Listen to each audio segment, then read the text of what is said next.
Welcome back to another episode of Harmonious at Lunch, the show that fuels your business success. I'm Brandon Gano, your host and guide through the world of harmonious business growth. Today, we're unlocking powerful strategies with industry experts to help your business thrive. If you're a business owner, entrepreneur, or executive, you are in the right place. Join me and our incredible guests today on the journey to clarity, growth, and success. It is time to revolutionize your approach to business. Let's dive in with another episode of Harmonious at Lunch. Welcome back into some more bite-sized business advice. And today we have one of my favorite types of episodes. It's a business journey or a success story episode. I love hearing from other entrepreneurs, how they got to where they are in their career, the ups and the downs, the bumps along the way. We've all had them, right? And I just love hearing what people have been through to create their businesses. So today we have a very special guest, Nancy Dillingham Marks. Nancy, welcome to the show. Thank you for being here.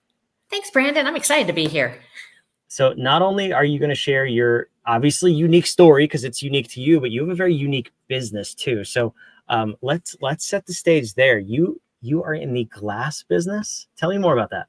Yes. So when people think of glass art, they're usually thinking of blown glass or stained glass. And I kind of fall in the middle. It's fused glass.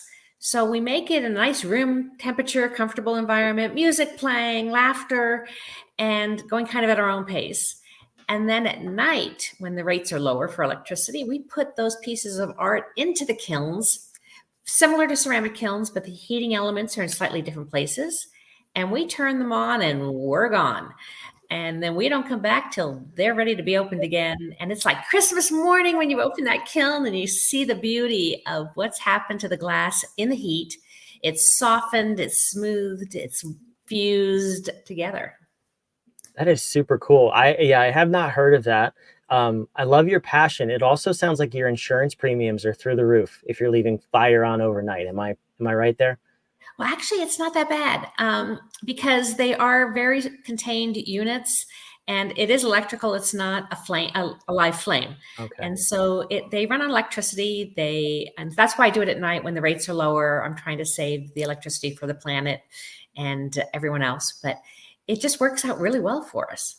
That is super cool. So I love this, but you shared with me before we started recording that this is not your first venture in the business world. You actually were in corporate for a very long time. So I'm curious to hear, what were you doing in corporate? And then ultimately what made you say, enough of this, I'm going to start my own business? Well, I started off as a clerk typist. I went into HR and payroll. Back then it was still personnel. I went over to ABC Motion Pictures. I went with my boss to Columbia Pictures. I went to post-production. I went over to IT, which is where I kind of found my harmony and was in that for the majority of the 35 years. And then ended up working with my husband, and he decided to sell the company. And it's like, what am I going to do now? So I decided I know how to run a business. I understand customer service. I saw a lot of things that I didn't think were done as well as they could have in corporate. And so being able to kind of make a decision and turn on a dime and improve things and be able to take care of people, that's what I love. I love those win-win-win. Everybody's successful and happy. That's what I love about small business, right? It's like you can do all of those things. And in the corporate world, that would take 16 meetings to just decide one thing to make a customer happy. That's what I love hearing from small business owners. So you took the leap. Well, you had the pause, right? You had that time to say, okay, what's next? And you decided small business at a really good time, I heard too. So tell me about the starting of your small business journey. Yeah. I was doing fused glass, and the studio that I was working in, the owner decided to close that particular branch location. She had a great crystal ball. She saw COVID coming and I didn't. So I decided I don't have to know it all. I know how to run a business. I don't know everything about fused glass, but there's a wonderful community in our area, and there were people who could help me. So I didn't have to have an ego that said, I know how to do it all. I was more than happy to bring in other people who knew more than I did and who could help make me and my studio successful. Yeah, it's a good attitude to have. And then the world throws a wrench in your Right. plans, Yeah. which wasn't ideal, we'll say, but it wasn't ideal for everybody. So you No. start 5 weeks before COVID. I didn't realize you were actually at another company first, but you're starting your own. COVID hits. Where were you at that point? 5 weeks in, probably not too far along. What did that wrench look like for you? Oh, it was a pretty big wrench. And, of course, mindset and everything else, it was all kicking in like, what are you doing? What are you thinking? All that kind of stuff. But then I realized I really knew this was the right thing to do. I just knew it in my heart and I followed my heart instead of my head. And so I focused more on exploring fused glass for myself and learning how to do more things and improving little things and organizational things in the studio, which is my background. And it came out to be great. The one thing I still didn't master in that time frame, which shows sometimes I'm a little slow, marketing and publicity. Oh my gosh, that's much harder than I thought. Oh man, we are kindred spirits here. I hate marketing. As a matter of fact, okay, for the listeners of the show, you know this. If this is your first time listening, go listen to yesterday's episode. It was we talked about marketing. We talked about the three non-essentials of marketing, and all I did the whole episode was complain about how much I hate marketing and disagree with the non-essentials. Not because they're not essential, but because I hate them. So I'm curious then, what did you do? Because that was probably the most important time for any business to be visible, be marketing, and get out in front of your ideal customers. So what did you do?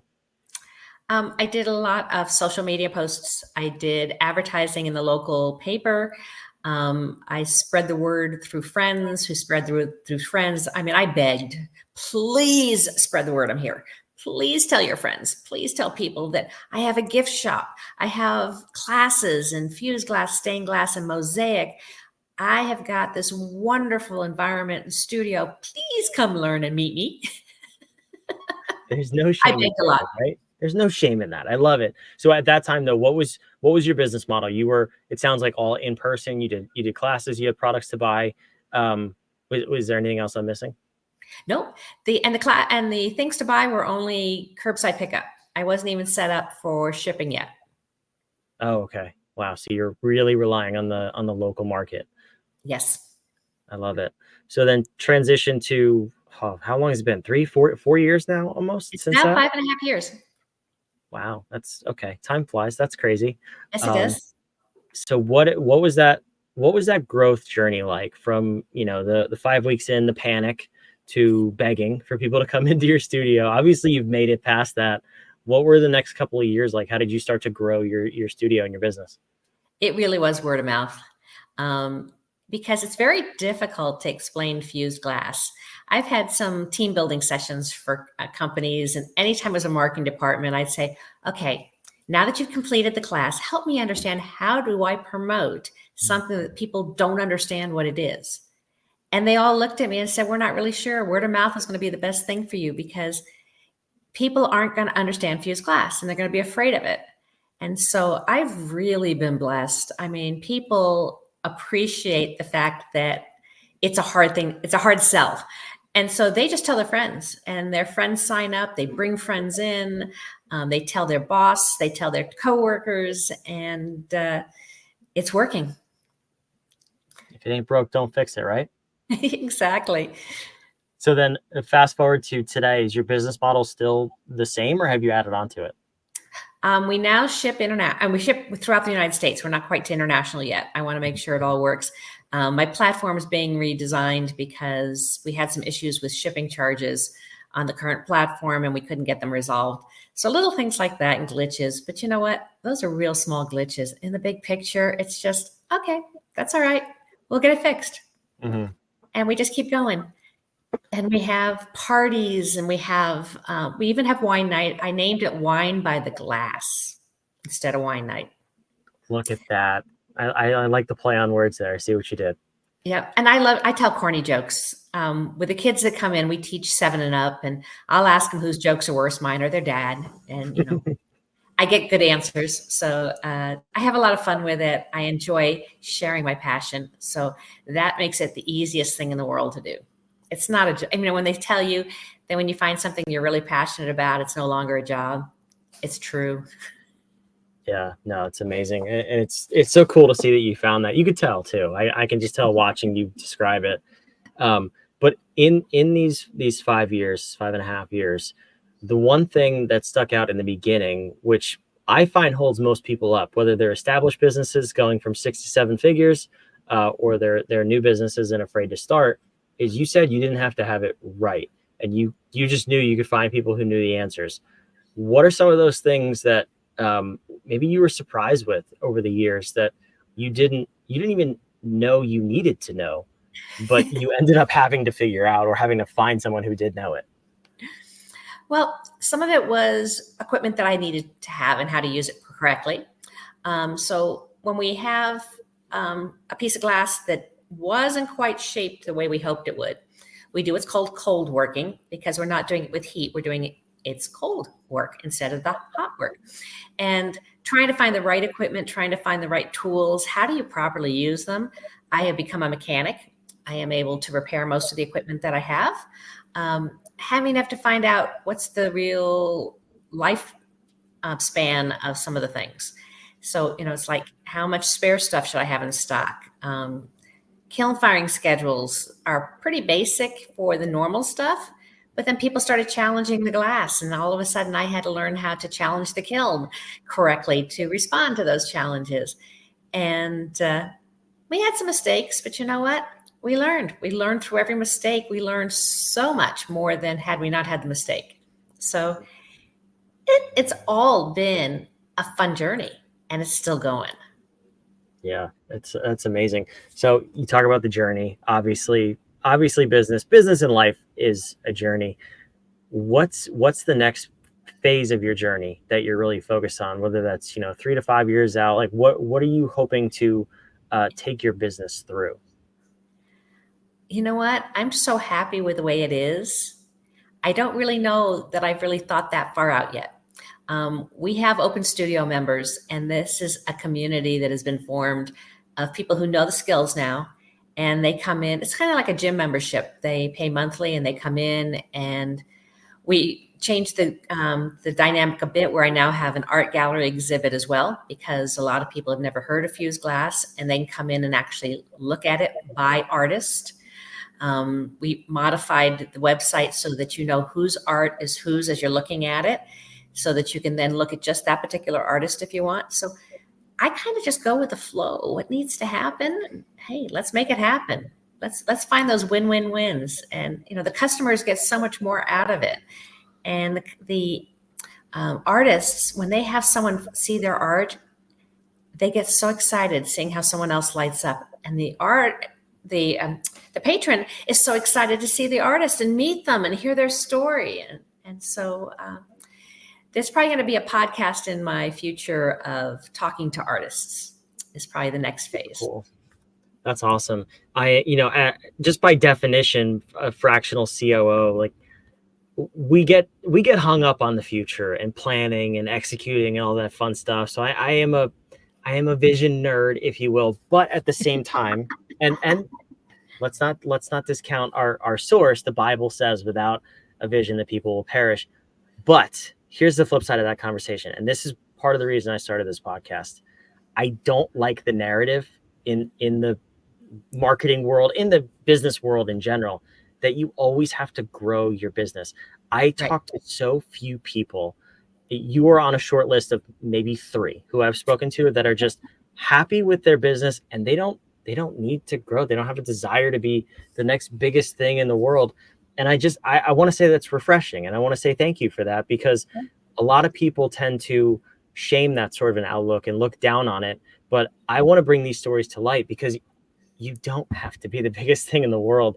Like, the smile on your face really says it all. If you can get your business to the point where Nancy's is, I think we'd be a lot happier in business. So Nancy, thank you for sharing your story here. Oh, Brandon, thank you. And one of the fun reasons for me to go on podcasts is that not everyone's going to come to Southern California and come visit me. I get that. But there are so many wonderful artists and fused glass studios around the world. If you're interested, go find one near you.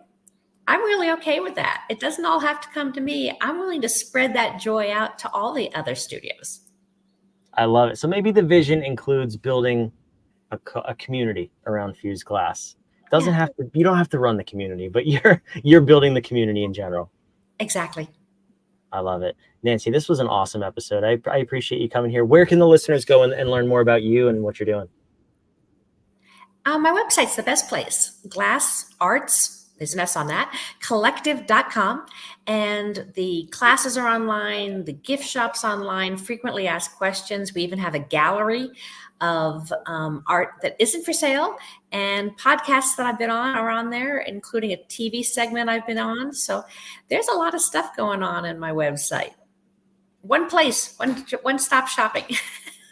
I love it. That's awesome. I put it on the screen for you listening. If you're watching, it's on the screen wherever you're watching and listening. It's also down in the show notes below, so you can go check that out. Browse around their website, check out all the cool creative pieces Nancy has on there.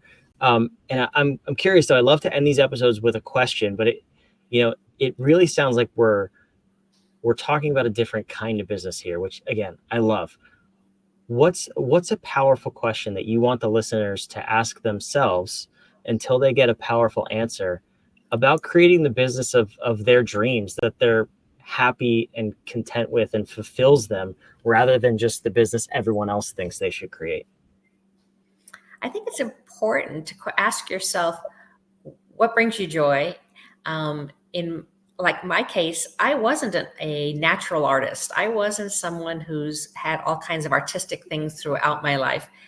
I had to search a bit to find something that I could really be passionate about and that I wanted to have as a business. And you know what? When I found it, I just knew it. I mean, even with the circumstances of COVID, I knew this was what was right for me to be doing. And there's no looking back. I just look forward. That's so amazing. I love it. I feel refreshed after this episode. That's what I'm going to say about that. So Nancy, thank you so much for being here. Thanks, Brandon. I really appreciate it. For those of you watching and listening, wherever you are, make sure you subscribe. We love bringing these episodes to you 5 days a week to help you create a more harmonious business and life. That's what it's all about. It sounds like Nancy has that for sure. And we want you to have that too. Have that joy, that contentment and peace, knowing that your business is what you want it to be and not what someone else says it should be. That's the whole point of why we do this. So thanks for listening. Make sure you subscribe. We'll see you on the next episode of Harmonious.